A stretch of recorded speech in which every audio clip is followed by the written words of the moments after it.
They called me useless. The words had sliced through me that evening like a blade pressed against flesh. Not the kind that makes you bleed on the outside, but the kind that makes you bleed on the inside, slow, invisible, suffocating. It wasn't the first time my son and his wife had said cruel things to me, but this time the word useless hung in the air like a curse, echoing in my chest long after the sound had faded. I sat at the kitchen table in their house, my wrinkled hands trembling as I tried to hold the chipped porcelain cup of tea. My fingers shook, not from age, but from humiliation. The scent of jasmine tea I used to love so much now tasted bitter. Poisoned by their contempt. "Ma, you're not contributing anything anymore." My daughter-in-law's voice rang out from the living room, loud enough so I could hear. "You eat, you sit, you nag. That's all. He and I have to work like crazy, and you just take." My son didn't stop her. He never did. Instead, he sighed like agreeing with her was the easier thing to do. "She's right, Mom. Times are hard. You're not working. You don't know how much pressure we're under. Sometimes I wonder if keeping you here is even sustainable." My heart clenched. Sustainable, as though I were an unwanted expense on a household budget. As though I were an old fridge that no longer worked but was too heavy to throw out. I wanted to shout at them right then, to remind them of every meal I had skipped so he could eat more when he was a child. Of every late night I had stayed up sewing clothes to earn enough for his tuition. Of every penny I had set aside so he could marry the woman who was now tearing me down. But the words caught in my throat like a lump of iron. Instead, I swallowed my pride and whispered, "I'll go to my room." I shuffled away, my feet dragging against the polished wooden floor. My small room at the back of the house felt more like a prison cell than a sanctuary. The mattress sagged in the middle. The paint on the walls had faded into stains of mildew, but I had never asked for better. I never asked for anything. And yet here I was called useless in the house I had helped build, by the child I had given my life to. I grew up poor, dirt poor. My parents had nothing but a tiny plot of land and 2 strong backs. They taught me resilience, but resilience doesn't keep your stomach full.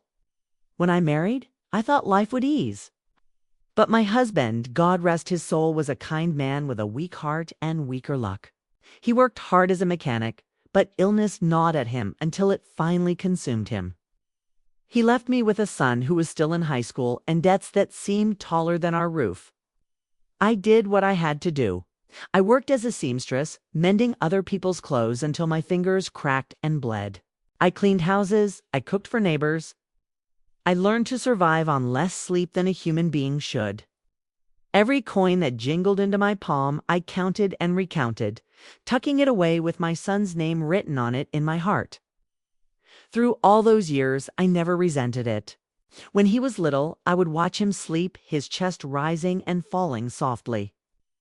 His hair damp with sweat on hot summer nights, and whisper, "You will have a better life than me. You will never know this hunger. You will never carry this shame." And he didn't. I made sure of it. When he wanted extra classes, I found the money. When he needed a new school uniform, I found the money. When he wanted a proper wedding, grand and lavish, with more guests than I could, I found the money. Even when it meant borrowing, even when it meant scraping away years of savings. I had always kept a little notebook. My ledger. Every single expense I ever paid for him, I wrote it down. It wasn't just numbers, it was memory, was sacrifice inked into paper. And as the years went on, the number grew larger and larger until it became almost unreal. $33,400. That number had weight. It was my blood, my breath, my life. But I never told him. I never waved it in his face. Because mothers don't keep score. At least, that's what I thought, until the night they called me useless. The next morning, I woke up earlier than anyone else. The house was quiet. Sunlight crept through the thin curtains, spilling across the wooden floor. My notebook sat in the drawer by my bed, its edges frayed, its cover faded. I hadn't opened it in years, but my hand reached for it instinctively, as though it had been waiting for this moment. I flipped through the pages. The handwriting was small, cramped, but precise. $40, school shoes, age 10, $120, hospital bill, pneumonia, $500, tutoring for college exams, $2,300, down payment for wedding hall, $5,000 loan for new house foundation. On and on, until the total at the bottom glared at me. $33,400. I touched the ink as if it could burn me. My eyes blurred with tears, not just of pain, but of anger. Useless. They dared call me useless after all this. For the first time in years, I didn't feel weak. I felt something building inside me, something sharp and dangerous. I closed the notebook and whispered, "If they want to see Eustace, I'll show them exactly what Eustace looks like." The weeks that followed were a cruel dance of passive hostility. My daughter-in-law slammed doors louder than necessary. My son avoided my eyes. They treated me like furniture, something that sat in the house, consuming space and air, but with no voice. One evening, they sat across from me at dinner. She pushed her plate aside and said, "We've been thinking. Maybe you should move out. Find a small place. You have your pension, right? We can't carry this burden forever." I stared at her. A burden. That was the word she used. My son cleared his throat, pretending to soften the blow. "We'll help you a little, Mom. But it's better for everyone if you live independently. Do you understand, don't you?" I laughed. A sound so brittle it startled even me. Independently. Do you know what that word means? Do you know who paid for the roof over your head? Right now, the wedding that tied you two together. The meals you ate growing up. They froze. I reached into my pocket. The notebook was there, heavy as a stone. I slammed it onto the table. The sound echoed. "What's this?" my son asked, frowning. "My life," I said. "Every dollar I spent to build yours." He looked confused. She looked annoyed. But I opened the notebook and began to read, my voice trembling but loud enough to fill the room. $40 for your school shoes. $120 when you nearly died of pneumonia. $2,300 for your wedding hall. $5,000 for this very house. And so on, until the total became $33,400. $33,400. That's what I gave. That's what you call useless. The silence was deafening. My son's face drained of color. My daughter-in-law's mouth fell. Open, then snapped shut, her eyes darting between me and the notebook like it was a bomb about to explode. "You kept track?" she whispered, almost spitting. "What kind of mother keeps score like that?" "One who's tired of being called useless," I shot back. My son's hands shook. He pressed them against the table, but his knuckles were white. "Mom, you don't understand. We were just frustrated. We didn't mean no." I cut him off. "You meant every word. And now you will hear mine." I leaned forward, my voice low but steady. "From this day on, I am not your bank. I am not your servant. I am not your burden. I am your mother. And you will treat me with respect or you will lose me." The air in the room felt thick, heavy, impossible to breathe. For the first time in years, I watched them squirm while I sat tall. But I wasn't finished. Not yet, 'cause deep down, I knew this was just the beginning. That night, I couldn't sleep. I lay in bed, staring at the ceiling, my heart pounding. Part of me was terrified. Had I gone too far? Would they throw me out tomorrow? Would I end up alone, abandoned, with nowhere to go? But another part of me felt alive, strong. For once, I had spoken. For once, I had stopped swallowing the pain. Still, I knew something bigger was coming. They wouldn't let it go. Kay, pride was a dangerous thing, and my daughter-in-law's pride burned hotter than any flame. As I closed my eyes, I heard her voice again in my head, sharp and venomous. "What kind of mother keeps score like that?" And I whispered into the dark, the kind who's about to change everything. The next morning, I overheard them arguing in the kitchen. "She humiliated us," my daughter-in-law hissed. "In our own house, with that stupid notebook. What will people say if they find out?" My son's voice was muffled, weak, Calm down. She's just old. Maybe we should let it go. Let it go. If we let her get away with this, she'll think she can control us. No, I won't have it." Her words chilled me to the bone. This wasn't over. She was right about one thing. People would talk if they found out. Which gave me an idea. Maybe people should find out. That night, after I slammed the notebook on the table, the air in the house changed. It was no longer heavy in the way silence sometimes is after an argument. It was poisonous, thick, and suffocating. Every step I took, every breath I drew, seemed to echo in the walls as though the house itself had taken sides. I lay in my bed staring at the ceiling for hours. The patterns of water stains shifting in the moonlight, forming shapes that mocked me with memories. My heart pounded. My body trembled with exhaustion, but sleep never came. Their words haunted me. Useless. Burden. Move out. I clutched the notebook to my chest as if it were a shield.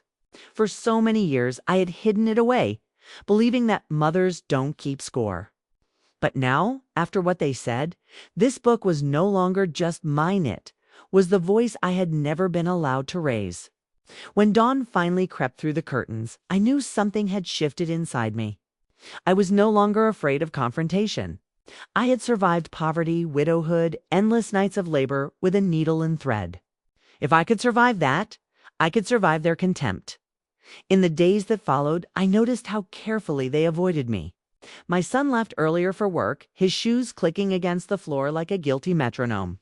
My daughter-in-law moved about the kitchen with forced cheerfulness, whenever guests were present, but turned cold and sharp when we were alone.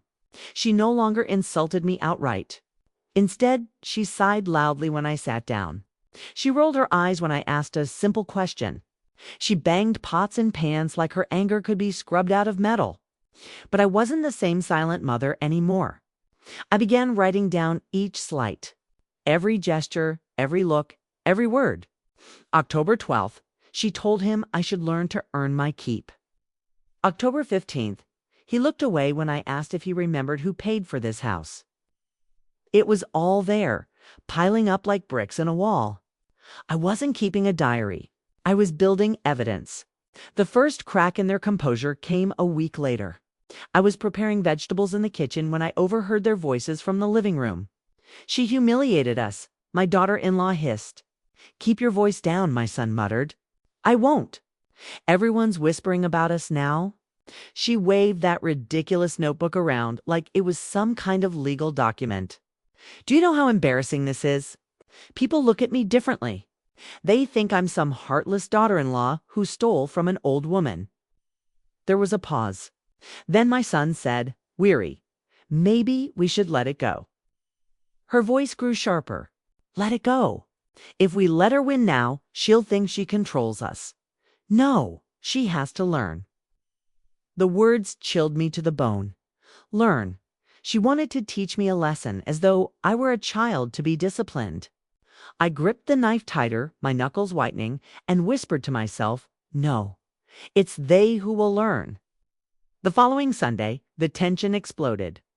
We sat at the table, the three of us eating in silence, only the clink of chopsticks against porcelain filling the air. Suddenly, she set down her bowl with a bang and said, "We've decided. It's time you move out." My stomach dropped. Move out. Yes. She folded her arms. We found a small apartment on the edge of town. Cheap, manageable. You have your pension. You'll be fine on your own. My son kept his eyes on his food. He didn't say a word. I felt the blood rush to my head, heat rising in waves. "So after $33,400 spent on you, I'm rewarded with exile." Her eyes narrowed. "Don't play the martyr. You gave out of love, didn't you? Or was it all just a transaction?" My throat tightened, but I forced the words out. "I gave because I was a mother.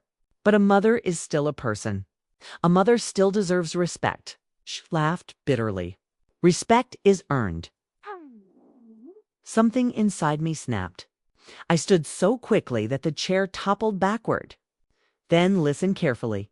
Tomorrow, when you try to throw me out, you won't do it in silence. You'll do it in front of everyone, neighbors, friends, anyone who will listen. Let them decide whether I am useless or not." Her smile faltered for the briefest moment, but she quickly recovered. "Do whatever you want. You'll only embarrass yourself."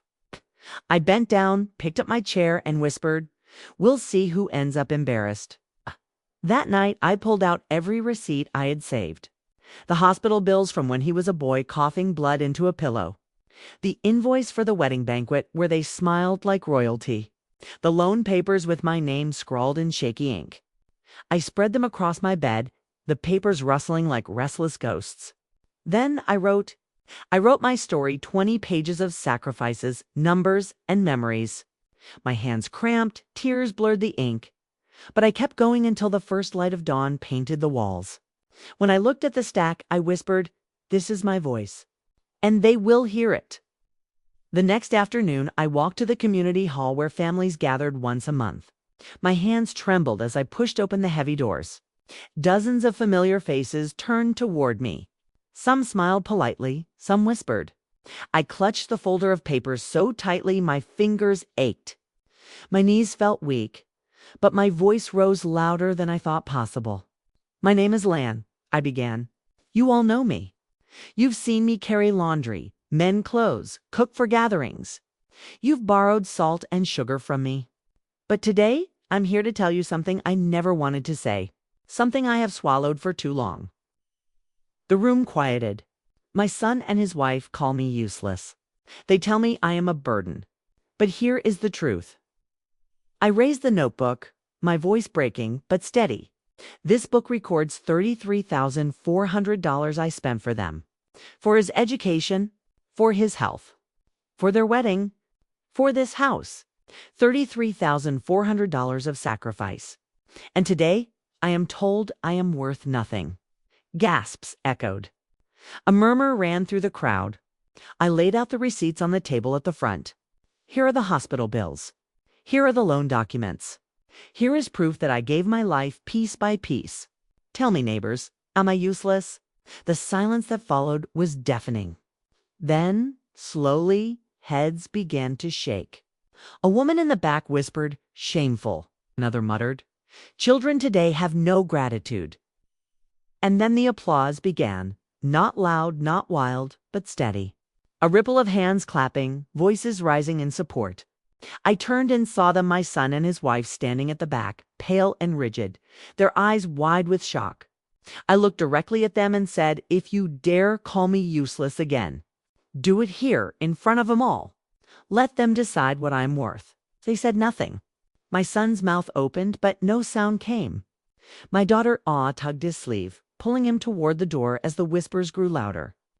Heavier, like a tide rising to drown them. For the first time in years, I felt tall. I felt seen. But deep down, I knew this was only the beginning. Because humiliation is a double-edged sword. And I could already see the fury in her eyes as she dragged him away.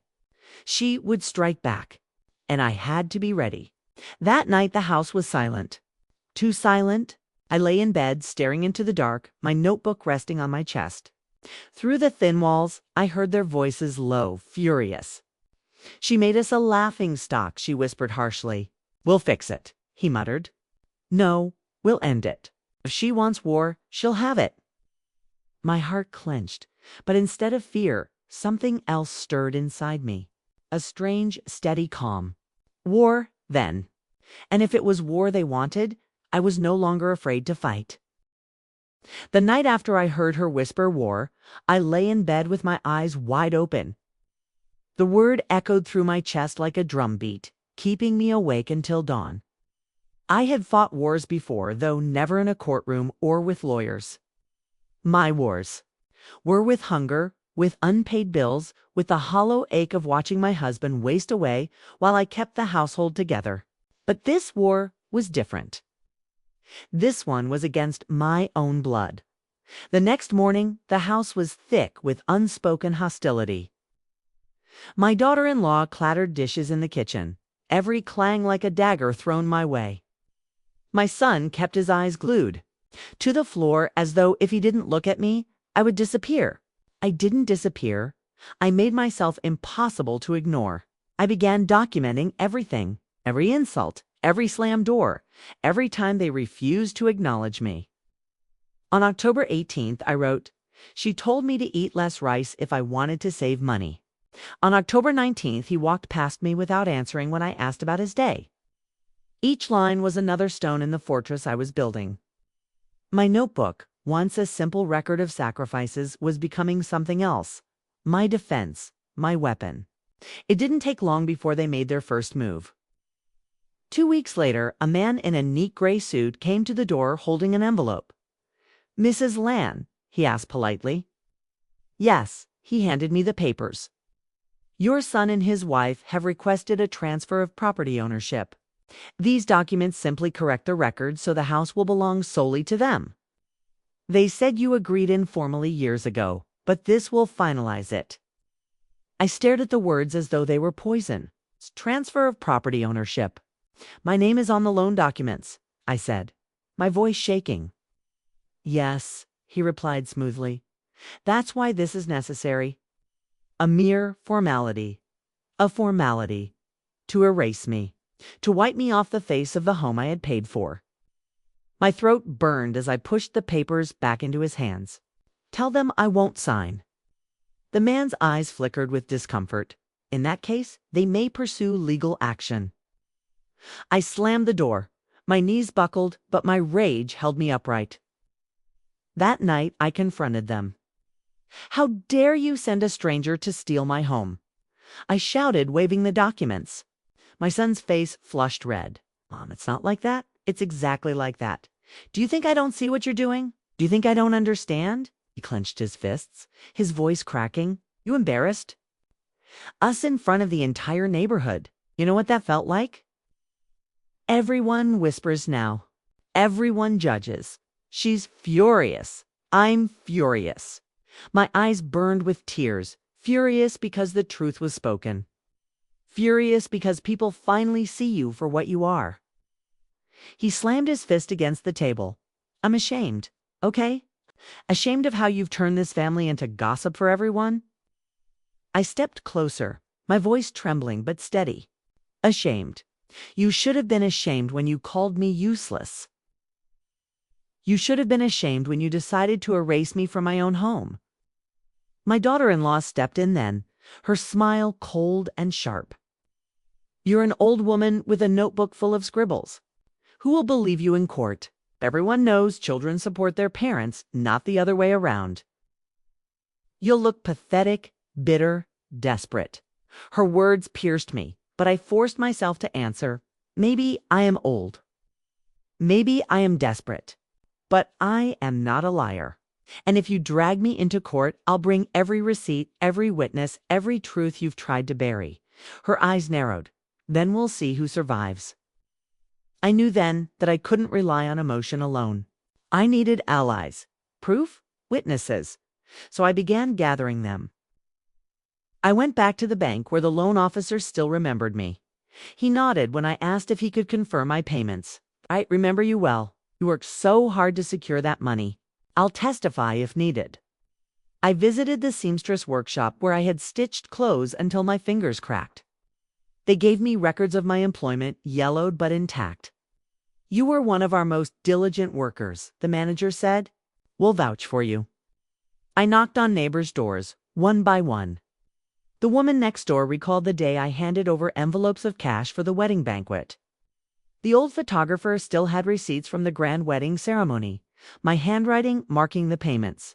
Each piece of evidence was like a brick laid in the wall of truth, and with every brick, my fear lessened. Then one rainy afternoon, the letter arrived. Official, stamped, undeniable. My son and his wife were suing me for defamation. They claimed I had slandered them in front of the community, tarnishing their reputation with lies. They also demanded that the court recognize the house as solely theirs. I sat in the kitchen, the letter trembling in my hands, my heart hammering. They weren't just trying to silence me now. They wanted to erase me completely. But as tears blurred the ink, anger flared. If they wanted a courtroom war, I would give them one. I visited a lawyer and old acquaintance of my late husband. He listened as I spread my notebook, receipts, and papers across his desk. His brows furrowed as he studied them, but his voice was calm when he finally spoke. Lan, you have something most clients never do. Evidence. Solid, undeniable evidence. Don't let them scare you. We'll fight this. My lips trembled. Do you think I can win? He leaned forward, his voice steady. Not only can you win, you must.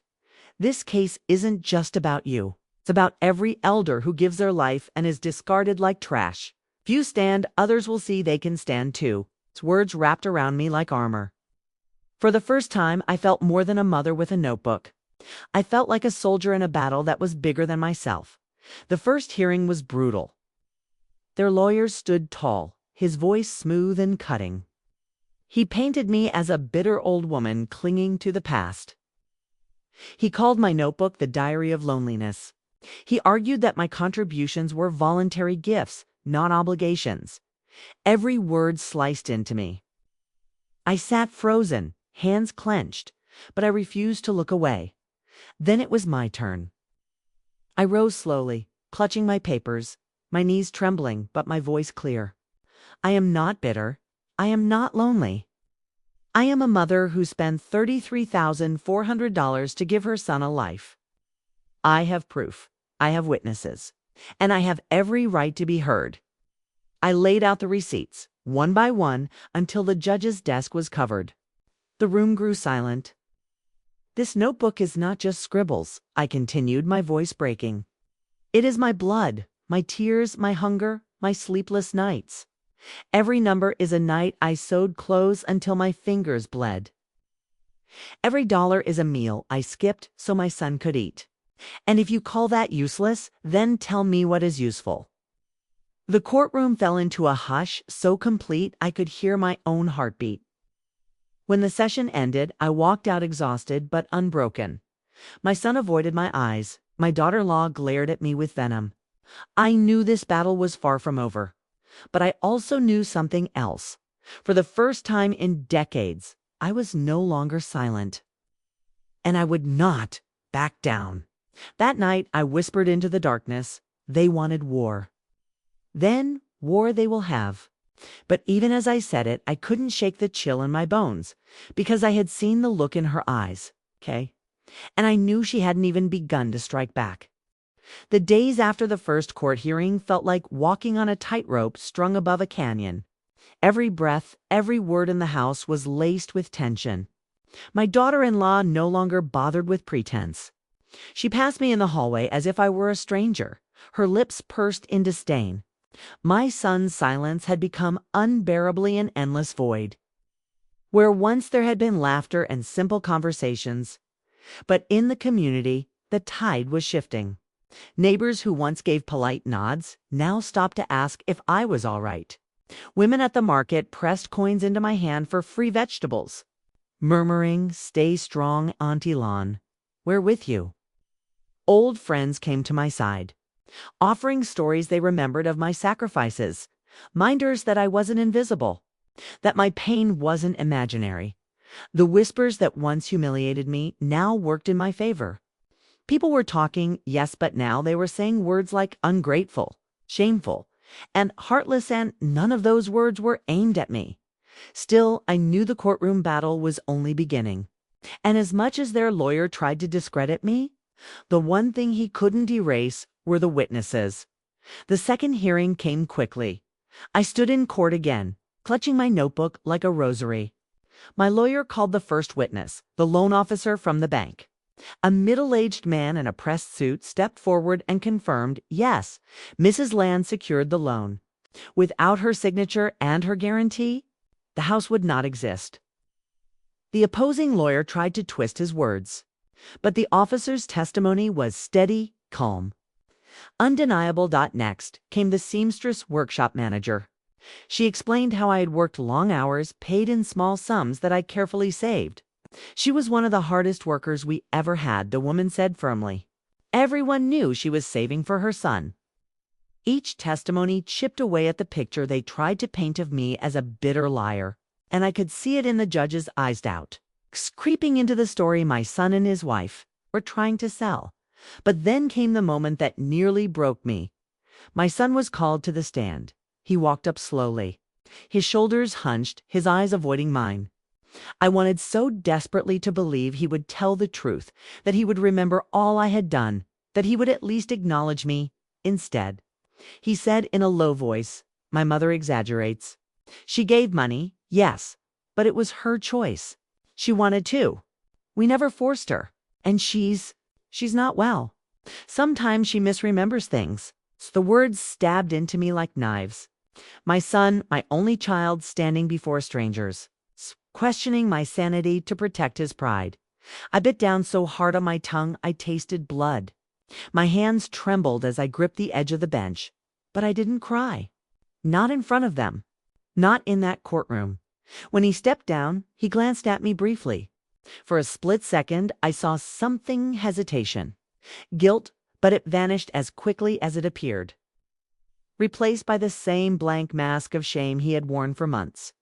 That night, I wept alone in my room. Silent sobs that racked my body until I had no strength left. The betrayal was heavier than chains. But as dawn broke, another feeling rose to replace the pain. Defiance. If my own son refused to acknowledge me, then I would fight for myself. I owed that much to the woman who had worked herself to the bone. The woman who had counted every coin. The woman who had been called useless, but had built a life out of nothing. The third hearing came. This time, the courtroom was packed. Word had spread. People wanted to see the old woman who dared fight her own son. I could feel the eyes on me as I walked in, but instead of shrinking, I lifted my chin. Let them look. Let them see what a so-called useless mother looks like when she refuses to bow. My lawyer handed me the folder. "Today, you'll speak again. But not just about the numbers. About your life. Let them hear your heart." I nodded, my hands trembling, but my voice steady when I stood. "I worked for 30 years as a seamstress," I said. "My fingers are crooked from holding a needle. My eyesight is weak from stitching under candlelight. Every coin I earned, I saved. Not for me. It's for him. For his education, his future, his happiness. When he was sick, I spent nights praying beside his bed, not knowing if he would live to see the morning.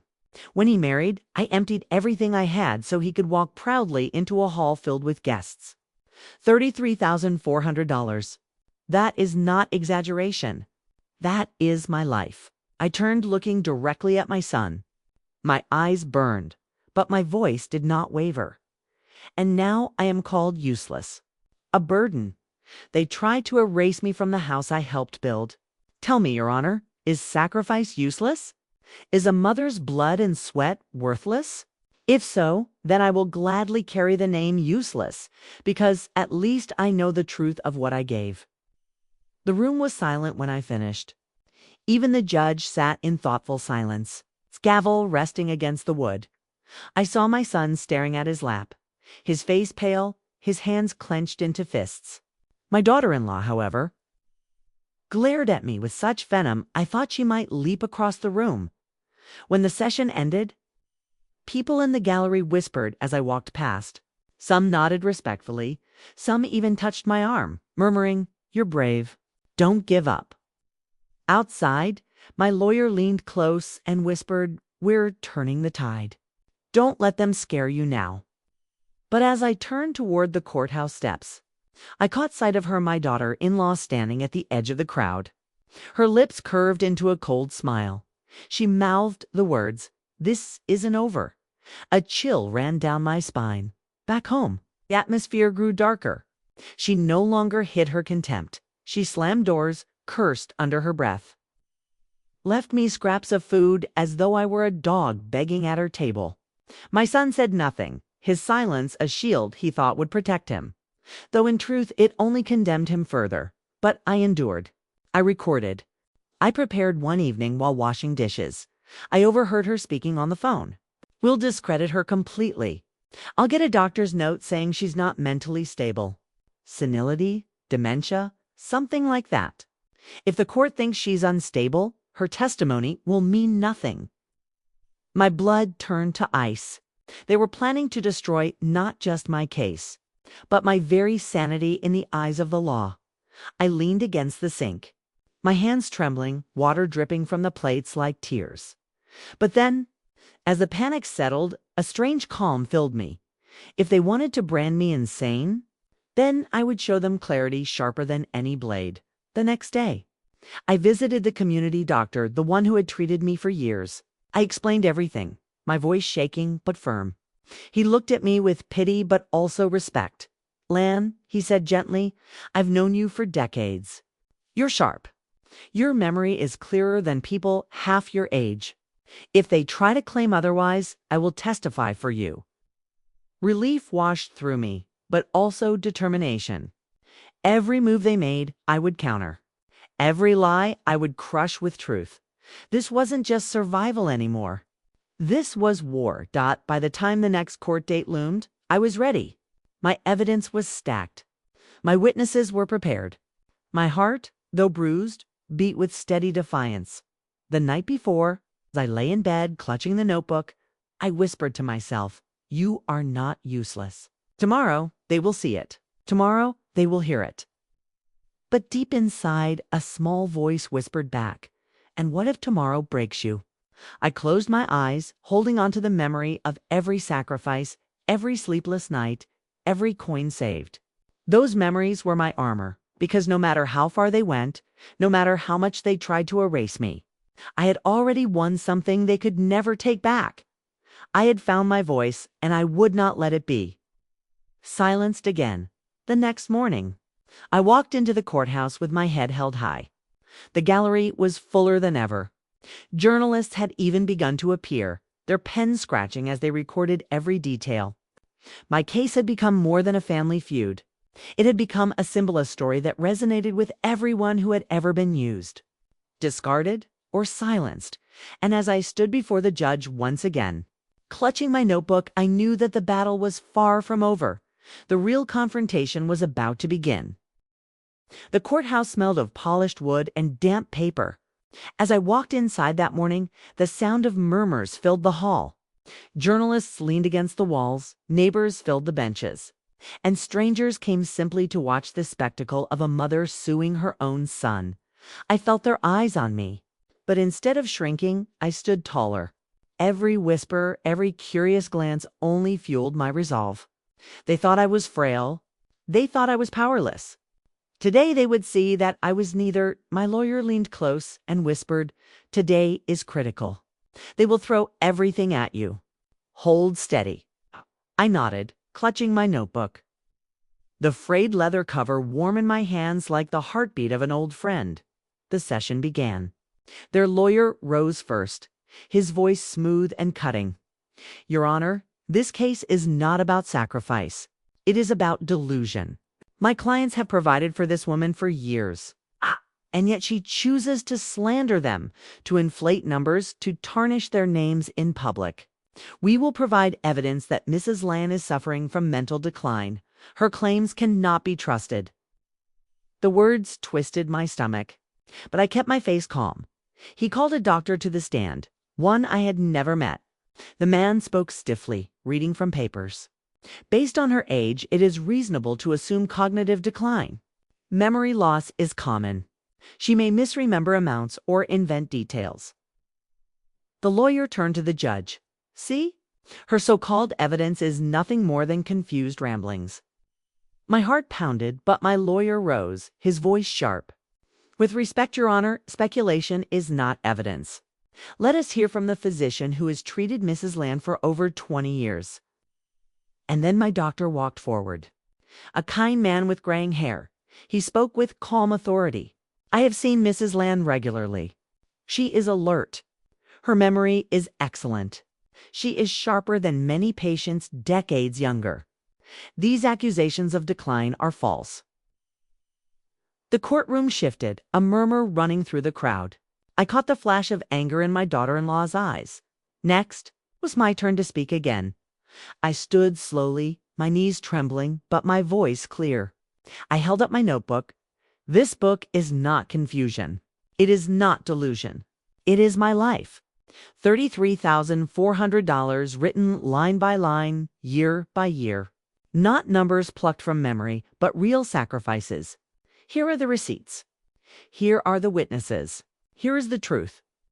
I laid the papers out again, hospital bills, invoices, loan documents, and even if I had no papers, no proof, should not the testimony of a mother be worth something? Should not her years of raising a child, of carrying him through sickness, of building his future, mean more than dust? I turned, looking directly at my son. My voice cracked but held strong. I gave everything for you, and yet you call me useless? You try to erase me. Tell me, my son, what will you have left when you succeed? A house, a reputation. And when you look in the mirror, will you see a man or a betrayer of his own mother? The courtroom was silent. My son's face crumpled. His lips trembled, his eyes darting to the floor. My daughter-in-law hissed something under her breath. But he didn't move, for the first time in months. I saw the boy I once knew, the boy who had clung to my hand when he was sick, who had whispered, "Don't leave me, Mama." And for a fleeting moment, I thought perhaps he would break. Perhaps he would speak, but he remained silent. The judge cleared his throat. His voice was steady, measured. This court has heard testimony, reviewed evidence, and considered the claims. The documents provided by Mrs. Land are authentic. The witnesses, credible. The defense's attempt to discredit her mental stability lacks sufficient foundation. My heart stopped. The court finds that Mrs. Land's contributions to the house and family are substantial and undeniable. Her dignity has been wrongfully attacked. The request to transfer ownership solely to her son and his wife is denied. Furthermore, the charge of defamation is dismissed. Instead, this court recognizes Mrs. Land's rightful financial role and grants her equal ownership rights to the property. Gasps echoed. I covered my mouth, tears streaming down my face. Equal ownership recognition. Justice. My daughter-in-law's face twisted in fury, her nails digging into her palms. My son bowed his head, his shoulders slumping as though a weight had crushed him. The gavel struck. The session was over. Outside the courthouse, reporters swarmed. Microphones thrust forward, cameras flashing, double quotes, Mrs. Land. How do you feel about the verdict? Do you think this will inspire other elders to stand up for themselves? What message do you have for children who exploit their parents? I raised my trembling hand, clutching the notebook. My message is this: a mother's sacrifice is not useless. Respect is not optional. To every elder who has been silenced, to every parent who has been treated as a burden, you are not worthless. Stand, speak. You are more powerful than you know. The crowd erupted in applause, and for the first time in years, I felt free. At home, the silence was different. No longer heavy with fear, but fragile, uncertain. My son sat at the table, staring at his hands. My daughter-in-law stormed into their room, slamming the door. He finally looked at me, his eyes red. Mom, I waited, my heart aching, but the words never came. He lowered his head, swallowed whatever apology or excuse he had, and stayed silent. I realized then that I might never hear the words I longed for. He might never thank me, never acknowledge me the way I deserved, but I didn't need his words anymore. I had the truth. I had dignity, and I had something else myself. In the weeks that followed, life slowly settled. The neighbors greeted me with newfound respect. The market women slipped extra vegetables into my basket.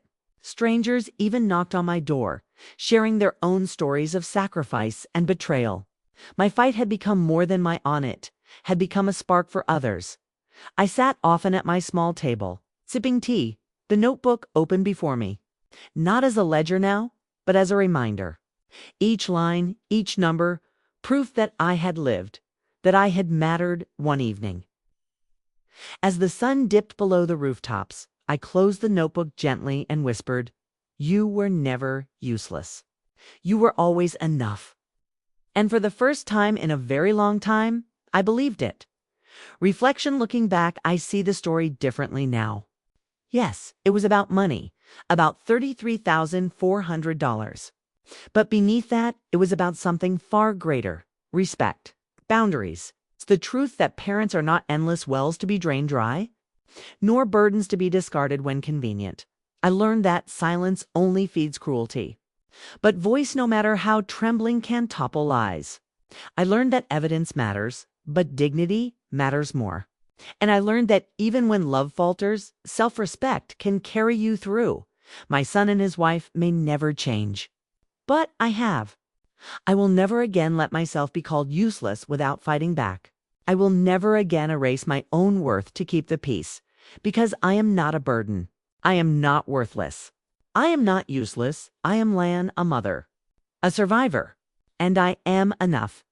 Asterisk, my dear friends, if this story touched your heart, please don't forget to like this video. Share it with those who may need its message. And of course, subscribe to the channel Voices of Auntie Leo so you won't miss the next stories we bring to life. I would love to hear from you. Please leave a comment below and tell me what you felt, what you thought, and if you've ever faced something similar in your own life. Your voice matters here. Thank you, truly, for spending your time with me today. Until we meet again in the next story, take care, stay strong, and remember, you are never useless. See you soon.